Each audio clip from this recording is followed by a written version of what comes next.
Welcome students, my name is Amit Chaudhary and you are watching me on the online channel of IIBM and ZHI, and today we are going to talk about vocab building. So vocabulary or word meaning is one of the most important segments of English, right? And there are some typical problems with the vocabulary accumulation. So I'm going to share the problems first and then we will try to answer each and every problem. And in today's video, I'll demonstrate you that there are techniques through which you can create images, create stories with the vocabulary, with the words, and you can retain the words in a very simple way, and you can retain the words in a way that you won't require any revision to probably retain those words. Without revision, you can retain those words. And I challenge you that in the coming videos, I'll be teaching you 50 words in 15 minutes. 50 शब्द 15 minute में, that's possible through stories. So guys, let's start the session today. What we are talking about today is mnemonic technique, right? So what's the problem with the vocabulary building and how does this technique answer all those issues? मैं अपने students का experience share करता हूँ. मेरे पास कुछ students आगे बोलते हैं कि सर वोकैबुलरी इतनी मुश्किल होती है बिल्डअप करने में. मैं एक नोटबुक बनाता हूँ, रोज़ 10-10 वर्ड्स उसमें लिखता हूँ, लेकिन मुझे पता नहीं है कि मैं उन वर्ड्स को सही तरीके से अप्लाई कर रहा हूँ कि नहीं. तो जैसे मैं रोज़ 10-10 वर्ड्स लिखता हूँ तो 10 दिनों में मेरे पास 100 वर्ड्स हो जाते हैं, और मुझे अब लगता है कि मैं आगे के वर्ड्स लिखूँ या पुराने वर्ड्स अप्लाई करूँ, पुराने वर्ड्स को रिवाइज करूँ. और अगर मैं रिवीजन नहीं करता हूँ तो भूल जाता हूँ. वर्ड्स मुझे याद भी रहते हैं तो भी उन्हें किस कॉन्टेक्स्ट में अप्लाई करना है बहुत बार ये क्लियर नहीं होता है, क्योंकि हर वर्ड्स को अप्लाई करने के अलग अलग कॉन्टेक्स्ट होते हैं. बहुत बार डिक्शनरी देखने पर एक ही वर्ड के 2-3 मतलब दिखाई देते हैं. मुझे ये नहीं समझ आता है कि कौन सा मतलब है जो अप्रोप्रिएट है. और बहुत बार ये भी प्रॉब्लम होती है कि वर्ड किस पार्ट ऑफ स्पीच का है ये नहीं पता चलता है. वो नाउन है, वर्ब है, एडजेक्टिव है, एडवर्ब है, उसमें आईएनजी लगेगा, एलवाई लगेगा, ईडी लगेगा, ये सारी श्योरिटीज नहीं आती है. बहुत बार ये भी प्रॉब्लम होता है कि एक ही एक्सप्रेशंस को बताने के लिए इंग्लिश में बहुत सारे वर्ड्स होते हैं, because and there are different context to apply those words. So अगर आप बात करें तो आकर्षण के लिए इंग्लिश में एक शब्द है अट्रैक्शन. बस उसी आकर्षण के there is another word which is infatuation, there is another word which is gravitate, tempt, lure, fascinate, charm, beguile, woo, mesmerize, spellbound, captivate. All these words mean the same, akarshan. But all these words are applied in different contexts. एक आकर्षण जो किसी की Mercedes गाड़ी को देख के होता है, we can use the word fascination और फैसिनेट. एक आकर्षण में भी सिनेमा के पर्दे पर ऋतिक रोशन को देखकर हो सकता है, दैट कुड बी चार्म. एक आकर्षण अपोजिट जेंडर्स के बीच में होता है, that could be called infatuation.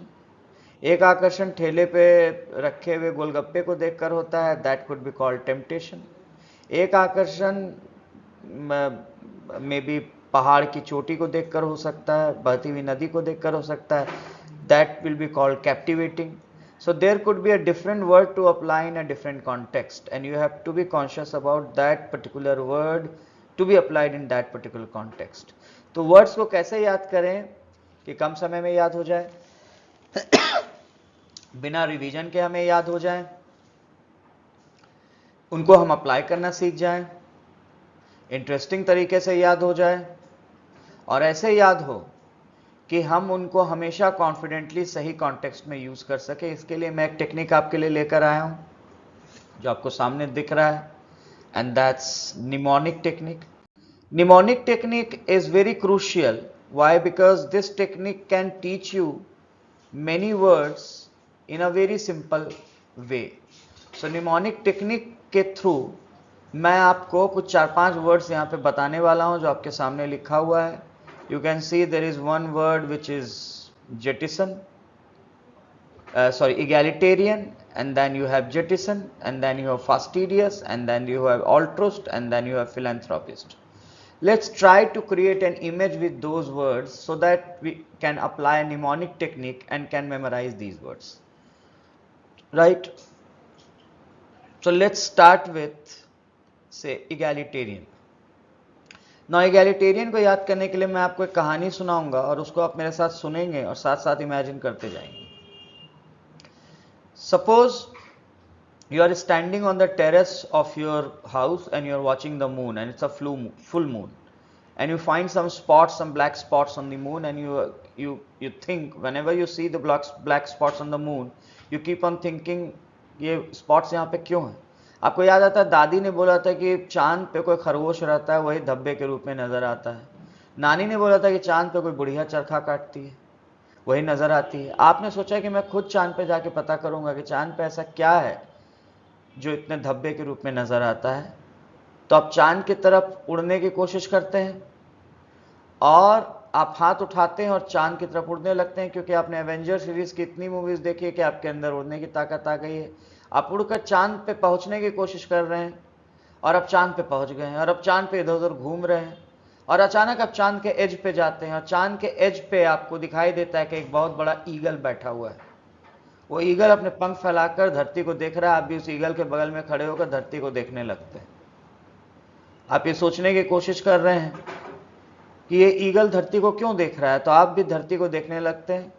अब ईगल के बगल में खड़े होकर तुम धरती को देख रहे हो, तो ध्यान से देखो, लेकिन बताओ मुझे कि चांद से धरती कैसी नजर आ रही है.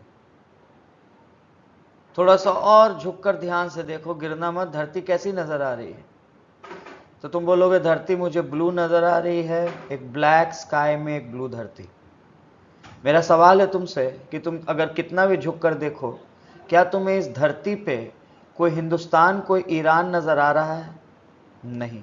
क्या कोई हिंदू, कोई मुसलमान नजर आ रहा है? कोई पंडित, कोई पासवान नजर आ रहा है? नहीं.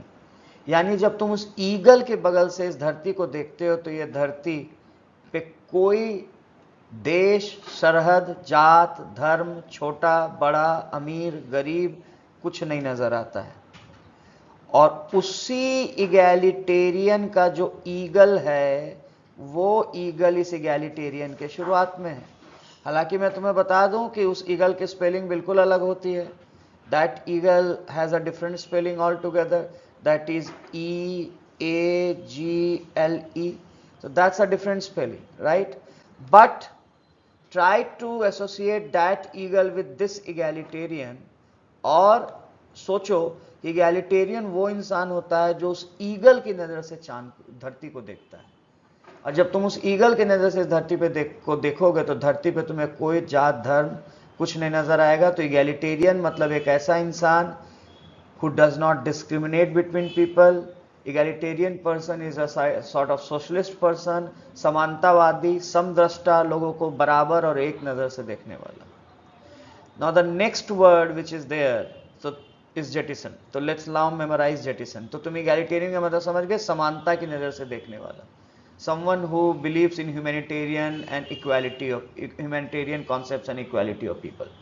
अब आप चांद से धरती की तरफ कूदते हो और धरती की तरफ आप उड़ते हुए जा रहे हो और मम्मी का मैसेज आ गया, डिनर लग गया है तो धरती पे पहुंचना है. अचानक जैसे ही तुम एक सुपरमैन या सुपर वुमन की तरह उड़ रहे हो, तुम्हें अपने बगल से एक जलता हुआ जेट गुजरता हुआ दिखाई देता है. राइट? इमेजिन करो जलते हुए जेट को. वही जेट यहां पर है. वो जलता हुआ जेट जो तुम्हारे बगल से गुजर रहा है, वो जेट कि तुम पायलट के डोर को नॉक करके पूछते हो कि भाई आग क्यों लग गई. पायलट बोलता है कि कुछ एक्सीडेंट हो गया, फ्यूल टैंक लीक हो रहा है, फ्यूल घट रहा है, हमें लैंड भी करना है, तो जेट का वेट कम करना होगा. और अचानक अपने क्रू को बोलता है जल्दी से जेट को जेटिसन करो. और तुम देखते हो कि जेट के नीचे का डोर खुलता है और जो बेकार का लगेज या बैगेज वो नीचे गिरने लगता है. तुम्हें जेटिसन का मतलब समझ आ जाता है, बेकार की चीज़ों को निकाल के बाहर फेंकना. Jettison means to throw out things which are not required. अब तुम जैसे ही धरती पे पहुंचते हो तो तुम्हें पता चलता है कि तुम धरती पे दिल्ली में उतर गए हो और तुम दिल्ली में इधर उधर घूमने लगते हो. तुम्हें अचानक नजर आता है जंतर मंतर, एक बड़ा सा मैदान, वहां पे बहुत सारे पॉलिटिशियन और मीडिया के लोग जमा हैं. तुमको दिखता है वहां पे कि इंसान उपवास पर बैठा हुआ है. उपवास को इंग्लिश में क्या कहते हैं? Yes, fast. तो तुम्हें वहां पर अन्ना हजारे फास्ट पर बैठे हुए दिखाई देते हैं. तुम भीड़ को चीरते हुए आगे बढ़ते हो, एक पॉलिटिशियन अन्ना हजारे को जूस पिलाने की कोशिश कर रहा है, वो मना कर देते हैं, बोलते हैं जब तक मेरे डिमांड को नहीं मानोगे मैं जूस नहीं पीऊंगा। तो तुम्हें पॉलिटिशियन बुदबुदाता हुआ दिखता है, वो तुम्हारे बगल से गुजरता है और पॉलिटिशियन बोलता है बुढ़ा मरता भी नहीं है, मानता भी नहीं है, बिल्कुल फास्ट पर बैठ गया है, फास्टिडियस की तरह। तुम्हें फास्टिडियस का मतलब समझ आ जाता है। फास्टिडियस का मतलब होता है जिद्दी, यानी कि जो इतना जिद करे कि दूसरे की बात को ना माने। Someone who is adamant, obdurate, someone who is finicky, someone who is stubborn, that sort of person is fastidious. तुम अन्ना हजारे के पास जाते हो और उनसे पूछते हो कि सर आप इतने उम्र के यहाँ फास्ट कर रहे हैं, कहीं कुछ हो गया, कहीं कुछ अटैक आ गया तो अन्ना हजारे तुम्हें टी शर्ट को देखकर बोलते अच्छा तुम IIBM में पढ़ते हो, तो ज़रा बताओ कि ऑल्टरनेट का मतलब क्या होता है। तुम बोलते हो ऑल्टरनेट का मतलब होता है एक को छोड़ के दूसरा। तो अन्ना हजारे बोलते हैं कि ऑल्ट का मतलब ही होता है दूसरा, और ऑल्ट्रुस्ट वो होता है जो अपनी जगह दूसरों की परवाह करे, वो है ऑल्ट्रुस्ट। जो अपनी जगह दूसरों के बारे में सोचे वो है ऑल्ट्रुस्ट। जो अपनी जगह दूसरों के लिए ट्रू हो या दूसरे जिस पे ट्रस्ट करे वो ऑल्ट्रुस्ट होता है। यानी ऑल्ट्रुस्ट एक सेल्फलेस एम्पैथेटिक इंसान होता है जो दूसरों की मदद करता है, राइट। तो आपने देखा कि इगैलिटेरियन को जब भी आप याद करेंगे तो आपको चांद पर बैठा ईगल नजर आएगा और आपको समझ आ जाएगा this person is a socialist person, democratic person, he believes in the equality of humanity, क्योंकि ईगल में की नज़र में सब बराबर है। जब आप जेटिसन को सोचेंगे तो आपको जेट से गिरता हुआ सामान नजर आएगा और आपको याद आ जाएगा कि जेटिसन का मतलब होता है to throw out things which are unnecessary. जब आप फास्टिडियस को देखेंगे तो आपको फास्ट यानी उपवास नजर आ जाएगा और आपको याद आ जाएगा कि फास्टिडियस मतलब a person who is very finicky, very stubborn, very adamant, जैसे उपवास पर बैठा इंसान। जब ऑल्ट्रुस्ट को देखेंगे तो आपको याद आ जाएगा जो दूसरों की भलाई करे। और अब हम फिलैंथ्रोपिस्ट को याद करने की कोशिश कर रहे हैं रूट वर्ड के थ्रू। तो फिलैंथ्रोपिस्ट का एक्चुअली दो पार्ट है, इसका एक पार्ट है phil and the other part is anthropist. अब अगर हम फिल को देखने की कोशिश करें तो फिल वो शब्द है जो फिलॉसफी में भी होता है, और फिलॉसफी का मतलब होता है phil plus sophy, and phil plus sophy का मतलब होता है लव फॉर नॉलेज। फिलोसफर वही होता है जो नॉलेज से प्यार करे। तो एक्चुअली फिल का मतलब बिल्कुल प्रिसाइजली लव होता है। तो जब हम फिलॉसफी की बात कर रहे हैं तो हम लव फॉर नॉलेज की बात कर रहे हैं, और इसीलिए फिल मतलब हो गया लव। और एंथ्रोपोलॉजी का नाम आपने सुना होगा, मानव शास्त्र, यानी कि एंथ्रोपिस्ट का मतलब होता है मैनकाइंड या ह्यूमन बीइंग।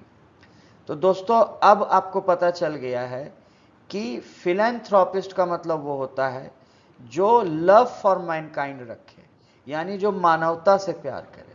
और जो मानवता से प्यार करता है वो मानवता, अगर आप प्यार करते हैं तो क्या करते हैं, प्यार को प्रूव करने के लिए गिफ्ट देते हैं। You gift someone on Rakhi, on Valentine's Day, on Mother's Day. So to prove, in order to prove your love, you have to gift someone. तो जो मानवता से प्यार करता है उसको मानवता को गिफ्ट देना पड़ता है, और मानवता को गिफ्ट देने का तरीका है कभी स्कूल खोले, कॉलेज खोले, हॉस्पिटल्स बनाए, लोगों को मदद करें। So that's philanthropist. Philanthropist is the person who has love for mankind. सो दोस्तों इस तरीके से हमने देखा कि हमने रूट वर्ड्स टेक्निक से और निमोनिक टेक्निक से सारे वर्ड्स को याद कर लिया। अब मुझे उम्मीद है कि आप हमारे चैनल को सब्सक्राइब करेंगे, लाइक करेंगे, शेयर करेंगे, ताकि हम ऐसे ही वीडियोस लेकर आपके सामने आते रहें। थैंक्स अ लॉट, फिर मिलते हैं।